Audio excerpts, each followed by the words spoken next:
Selamat berjumpa kembali. Pada semester ini saya akan membawakan mata kuliah manajemen operasional. Saya Dr. Pandai. Silakan Anda menyimak untuk video mata kuliah ini.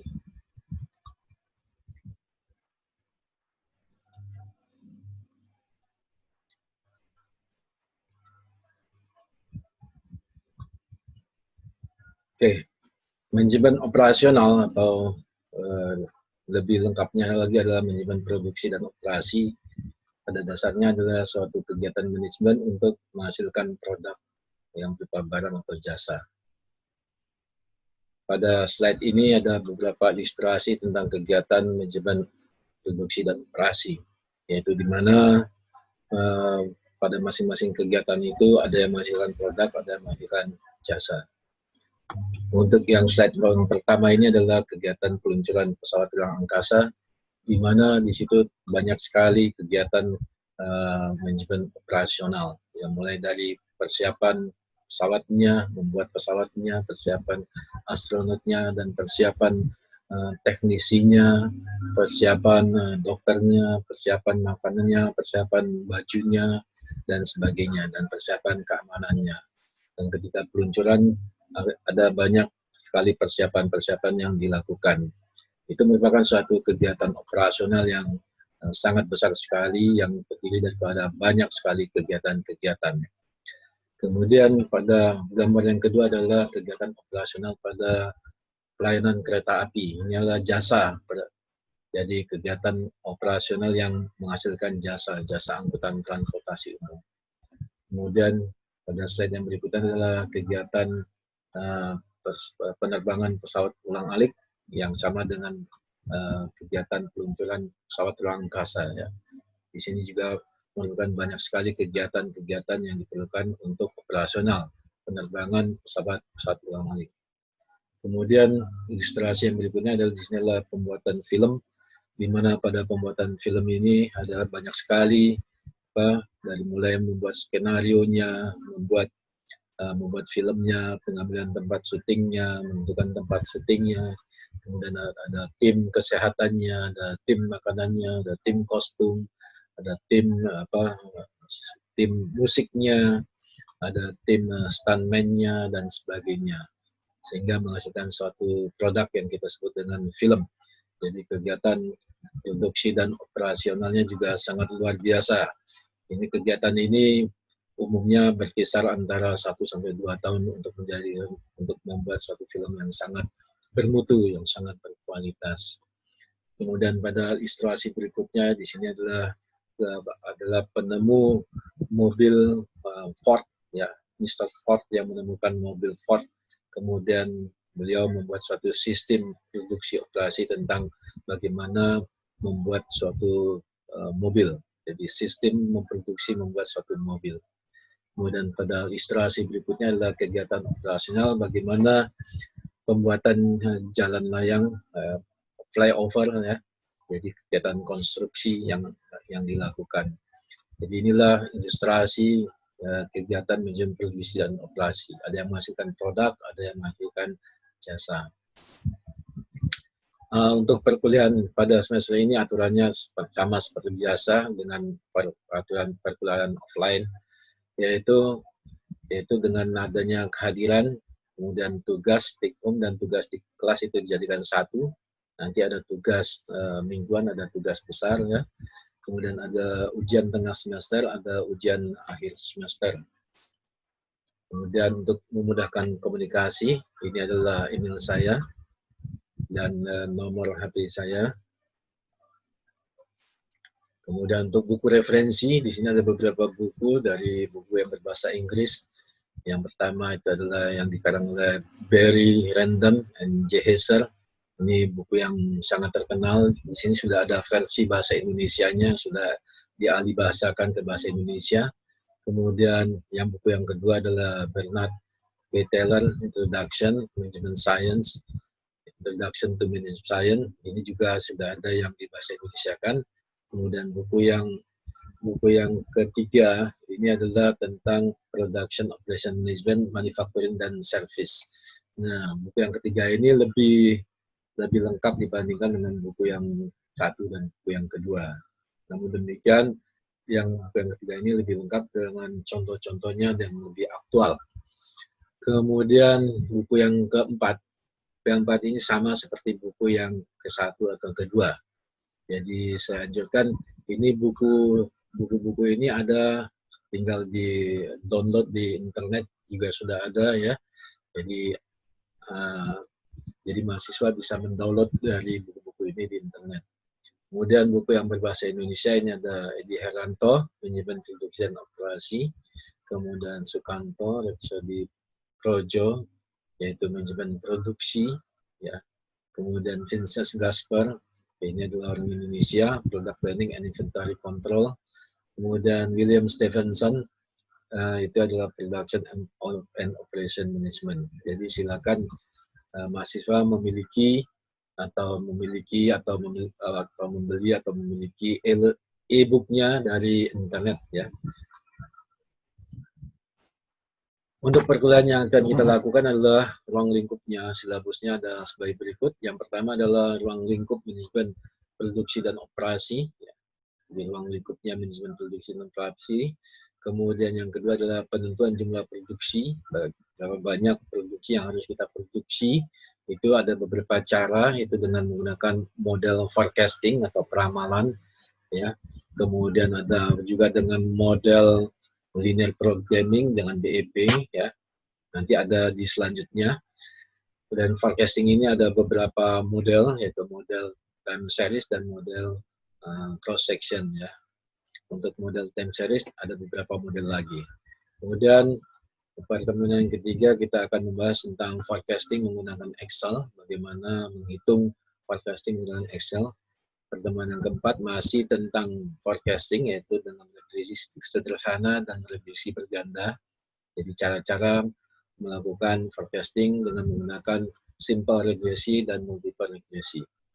Kemudian pertemuan kelima kita akan membahas tentang break even point, bagaimana menentukan jumlah produksi untuk mencapai titik break even point. Kemudian menentukan jumlah produksi dengan linear programming. Jadi linear programming ini adalah digunakan untuk menentukan jumlah produksi dengan sumber bahan baku yang terbatas atau sumber daya yang terbatas. Dengan sumber bahan baku yang terbatas atau bahan baku yang terbatas, kita bisa menentukan berapa maksimum yang dapat kita produksi suatu produknya. Kemudian linear programming yang kita bahas ini adalah linear programming dengan metode grafik. Pada pertemuan ke-6, ini kita akan membahas tentang linear programming metode simplex. Nah, metode simplex ini adalah untuk menghitung linear programming dengan produk yang lebih dari 2.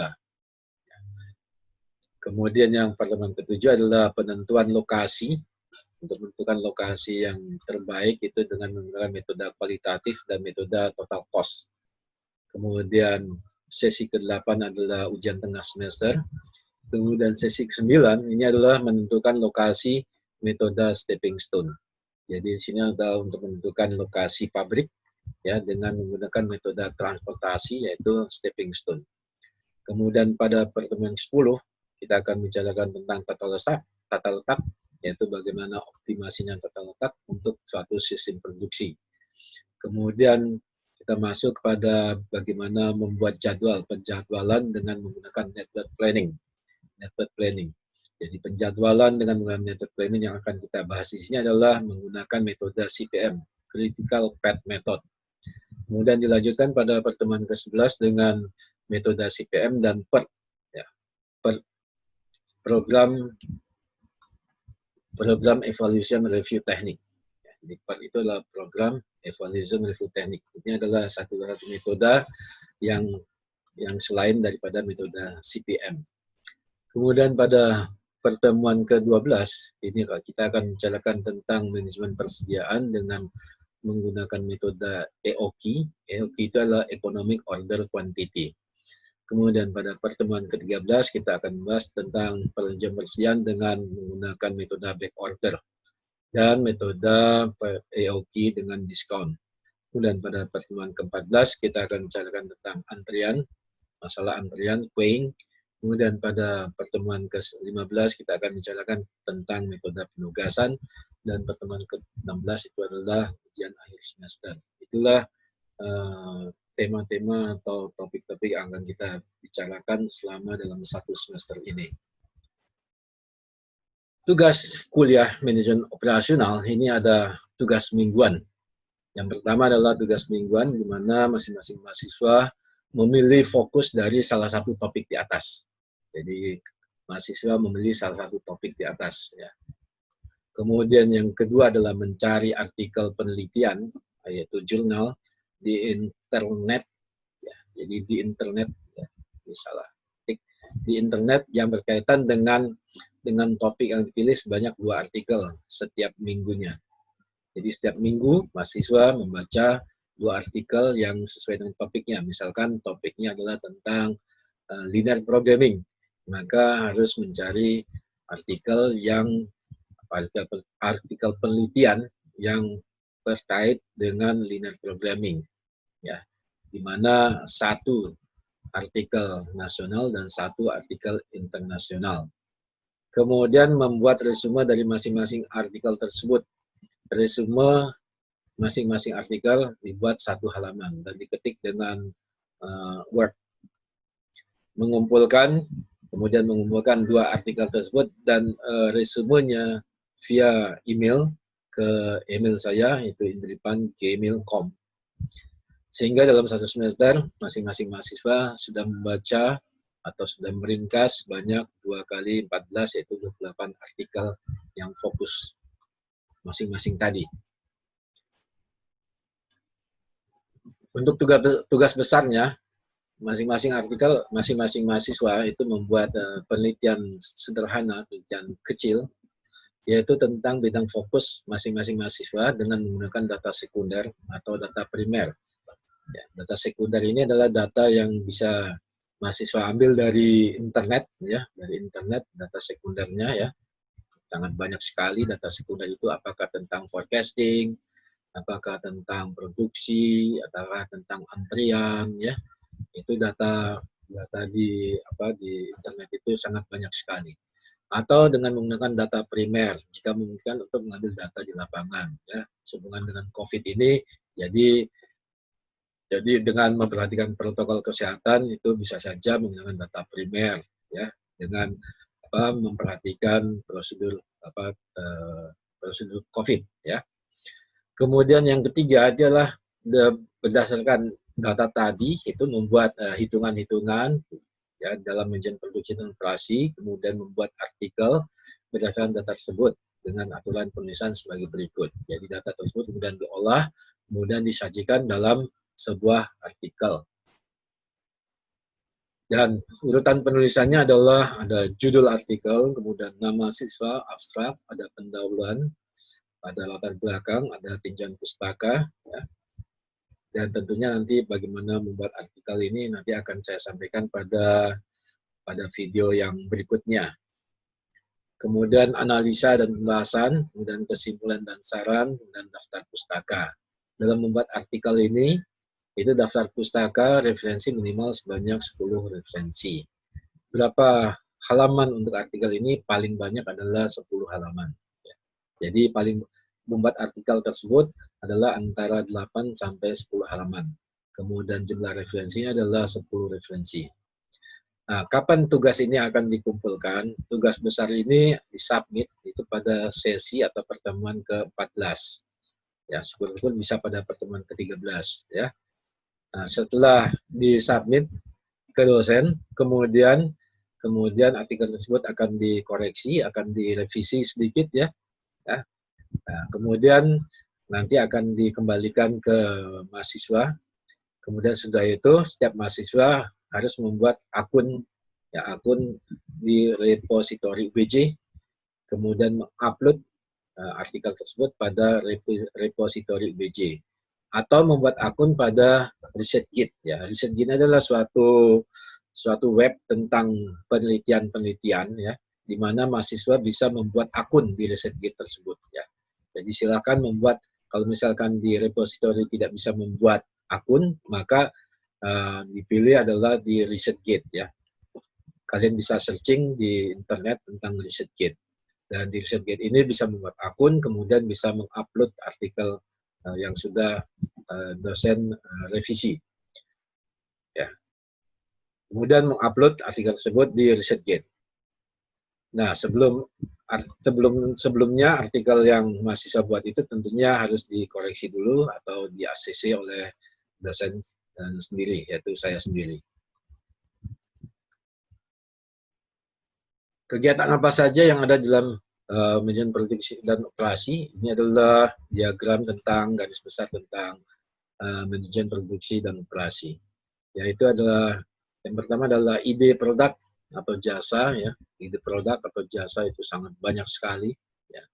Kemudian dari ide tersebut, ya, kemudian bagaimana kita merencanakan jumlah produksi, berapa banyak produk yang harus diproduksi, yaitu dengan beberapa metode, yaitu metode forecasting, peramalan. Biasanya forecasting ini digunakan untuk perusahaan atau kegiatan yang sudah berjalan beberapa tahun, minimal 2 tahun, ya. Kemudian ada juga dengan BEP, ya. BEP ini break even point untuk menentukan jumlah produksi, di mana besarnya biaya yang dikeluarkan untuk memproduksi itu akan sama dengan besarnya pendapatan yang didapatkan dari menjual produk tersebut. Ya, itu yang disebut dengan BEP. Kemudian metode BEP ini banyak digunakan oleh siapa saja, ya, baik itu perusahaan kecil maupun perusahaan besar atau kegiatan bisnis individu. Kemudian linear programming di sini adalah digunakan untuk mengoptimasikan berapa banyak produk, 2 atau lebih produk, ya, dengan menggunakan bahan baku yang sama. Jadi dengan bahan baku yang sama, beberapa bahan baku yang sama untuk menghasilkan 2 atau lebih produk, kita akan mendapatkan jumlah produk yang dihasilkan sehingga akan memaksimumkan profit, ya. Umumnya kebanyakan kalau untuk bisnis adalah untuk memaksimumkan profit. Kemudian pola produksi di sini adalah untuk menentukan jumlah produksi yang optimal, itu dengan menggunakan pola produksi yang bagaimana, ya. Kemudian yang diagram yang berikutnya adalah untuk penilaian investasi. Di sini ada metode payback period, kemudian ada metode NPV, kemudian ada metode IRR, internal rate of return. Jadi untuk penilaian investasi ini sebetulnya sudah masuk dalam mata kuliah manajemen keuangan, tapi nanti kita akan kita akan pelajari juga secara cepat untuk di dalam manajemen produksi dan operasi. Perencanaan lokasi, ini ada beberapa metode, ada metode kualitatif, ada metode total cost, yaitu fixed cost ditambah dengan variable cost. Kemudian ada metode transportasi yang akan kita bicarakan, yaitu dengan menggunakan metode stepping stone. Kemudian untuk perencanaan proses produksi, ini ada penjadwalan, scheduling, ya. Dalam silabus tadi kita ada metode CPM dan metode PERT. Kemudian ada total letak, kemudian ada manajemen inventory. Kemudian yang terakhir adalah penentuan kualitas. Apa itu manajemen produksi dan operasi? Nah, pada mulanya ilmu ini adalah berjudul manajemen produksi. Ada juga berjudul manajemen operasi. Nah, kemudian selanjutnya berubah menjadi judulnya menjadi manajemen produksi dan operasi. Namun dalam mata kuliah ini judulnya menjadi manajemen operasional. Yang dimaksud dengan manajemen operasional di sini adalah termasuk manajemen produksi dan operasi. Nah, manajemen produksi dan operasi ini adalah suatu kegiatan fungsi manajemen yang diterapkan pada kegiatan produksi dan operasi. Kita seperti yang sudah mahasiswa pelajari, bahwasanya manajemen itu ada 5 fungsi, ada juga ada 4 fungsi, yaitu ada perencanaan yang kita sebut dengan planning, pengorganisasian atau organizing, pengarahan atau directing, pengkoordinasian atau coordinating, pengawasan atau controlling. Nah, semua fungsi manajemen ini akan kita terapkan pada kegiatan produksi dan operasi. Tentunya pada perencanaan, bagaimana kita merencanakan produk, ide produk, kemudian berapa jumlah produk yang harus dihasilkan, bagaimana memproduksinya, bagaimana mendapatkan bahan bakunya, berapa jumlah bahan bakunya, bagaimana mendapatkan orang, mendapatkan mesin-mesinnya, bagaimana pelaksananya, bagaimana jadwalnya, bagaimana tempat lokasinya. Nah, itu dalam perencanaan. Kemudian pengorganisasian, bagaimana kita mengorganisasikan orang-orang yang akan melaksanakan sistem produksi, bagaimana kita mengorganisasikan bahan baku yang kita dapat dari beberapa sumber, bagaimana kita mengorganisasikan kegiatan produksinya sendiri tersebut, contohnya di dalam pabrik, bagaimana kita mengorganisasikan, mendistribusikan produk tersebut. Kemudian pengarahan atau directing, bagaimana kita mengarahkan bagian produksi, bagian pergudangan, bagian SDM, bagian keuangan, yang semuanya harus diarahkan untuk mencapai suatu goal tertentu yang akan dituju oleh perusahaan. Kemudian coordinating atau koordinasi, bagaimana kita mengkoordinasikan antara bagian produksi, bagian SDM, bagian keuangan, bagian pemasaran, semuanya harus berkoordinasi. Kemudian pengawasan, yaitu supaya produk ini sesuai dengan spek yang dihasilkan, spek yang ditentukan, maka diperlukan pengawasan, ya. Pengawasan tentang bagaimana memproduksinya supaya tidak terjadi produk yang ditolak atau yang di-reject, ya. Pengawasan tentang kualitasnya, ya, pengawasan tentang waktunya, pengawasan tentang pelaksanaannya. Nah, semuanya itu adalah fungsi-fungsi manajemen yang diterapkan dalam kegiatan manajemen produksi dan operasi. Produksi adalah suatu kegiatan. Jadi, produksi adalah suatu kegiatan untuk mengubah faktor produksi menjadi suatu produk. Faktor produksi itu apa saja? Faktor produksi itu ada orang, ada mesin, ada waktu, ada uang, ya, ada bahan baku, ya. Jadi faktor produksi itu ada yang disebut dengan 4M atau 5M, ya. Yaitu ada man, money, machine, kemudian method. Nah, itu ada merupakan faktor-faktor produksi, ya. Jadi produksi adalah bagaimana merubah faktor produksi menjadi suatu produk. Nah, produk itu apa? Produk itu adalah sesuatu yang dihasilkan dan mempunyai manfaat. Ya. Jadi suatu produk adalah sesuatu yang bermanfaat. Ya. Nah, produk itu bisa berupa barang maupun jasa. Ya. Barang yang dihasilkan oleh produksi jasa disebut dihasilkan oleh proses operasi. Kemudian barang dihasilkan oleh proses produksi, sedangkan jasa dihasilkan oleh proses operasi. Itu pendapat atau terminologi yang lama. Namun demikian, untuk terminologi yang baru adalah barang atau jasa itu adalah didapatkan atau dihasilkan dari proses produksi dan operasi. Selain merupakan fungsi manajemen produksi dan operasi, atau dalam mata kuliah ini adalah manajemen operasional, itu juga merupakan fungsi operasi.